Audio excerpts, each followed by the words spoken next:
জাতীয় দলে ব্রাজিলের খেলোয়াড়দের শক্তি কমে যায়, না হয় ইচ্ছে করেই খারাপ খেলেন, এমনটাই মন্তব্য করেছেন ব্রাজিলের বিশ্বকাপ জয়ের অন্যতম নায়ক রোমারিও। ভিনিসিয়াসরা ক্লাবে দুর্দান্ত হলেও জাতীয় দলের জন্য তাদের ডেডিকেশন নিয়ে সন্দিহান এই সাবেক ব্রাজিলিয়ান তারকা। তার বক্তব্য নিয়ে আরও বিস্তারিত থাকছে প্রতিবেদনে। বর্তমান ক্লাব বিশ্বে রিয়াল মাদ্রিদের বিপক্ষে যে কোনো ক্লাব খেলতে নামলেই আলাদাভাবে পরিকল্পনা সাজায় ভিনিসিয়াসকে নিয়ে। তাছাড়া ক্লাবের ব্যাজ, জার্সি, ক্লাবের হার নিয়ে ভিনিসিয়াস থাকে খুবই সিরিয়াস। তার দেশীয় সতীর্থ রদ্রিগোজের ক্ষেত্রেও ব্যাপারটা এমনই, অথচ সেই ভিনিদের মাথা ব্যথাই নেই যেন জাতীয় দলের হারার পর। এবং কি রাফিনার পারফরমেন্সও ক্লাবের মতো হয় না জাতীয় দলে, অন্তত কথায় ভাবা যায় দল নিয়ে সিরিয়াস তিনি। তবে বাকিদের ব্রাজিল দলের প্রতি ভালোবাসা নিয়ে আছে সংশয়, আর সেই প্রশ্ন তুলেছেন ব্রাজিলের চতুর্থ বিশ্বকাপ জয়ের অন্যতম নায়ক রোমারিও। ব্রাজিলিয়ান গণমাধ্যম গ্লোবোকে দেওয়া এক সাক্ষাৎকারে রোমারিও বলেন, আমি দেখি খেলোয়াড়রা তাদের ক্লাবের জন্য অনেক বেশি খেলে, জাতীয় দলের জন্য ততটা নয়।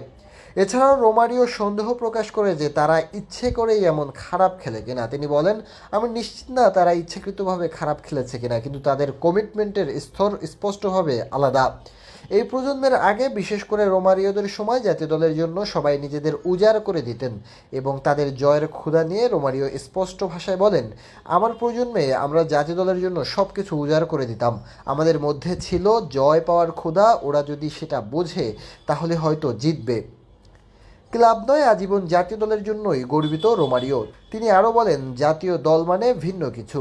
আমি গর্বিত আমি সেখানে যা অর্জন করেছি এবং সেটাই আমার ক্যারিয়ারকে সংজ্ঞায়িত করেছে। ব্রাজিল দলের সবচেয়ে বড় সমালোচনা আসে আর্জেন্টিনার বিপক্ষে 4-1 গোলের লজ্জাজনক পরাজয়ের পর। এই ম্যাচের আগে রাফিনা বলেছিলেন, আমরা আর্জেন্টিনাকে পিছিয়ে দিব, আমি অবশ্যই গোল করব। কিন্তু বাস্তবে ছিল উল্টো, রাফিনা ছিলেন নিষ্প্রভ। আর এখন রোমারিও তার সেই মন্তব্য নিয়ে বলেন, এই ম্যাচের ফলাফল ভয়াবহ ছিল এবং রাফিনা প্রত্যাশা অনুযায়ী খেলতে পারেনি। এক কথায় ভক্তদের বড় একটা অংশ আগে থেকেই প্রশ্ন তুলেছিল ভিনিদের ক্লাব ও জাতীয় দলের ভিন্ন পারফরমেন্স নিয়ে। যারা ক্লাবে ব্যালন ডিওর প্রত্যাশী হয় আর জাতীয় দলে গড়ে 10 ম্যাচেও 1 গোল পায় না ঠিক মতো।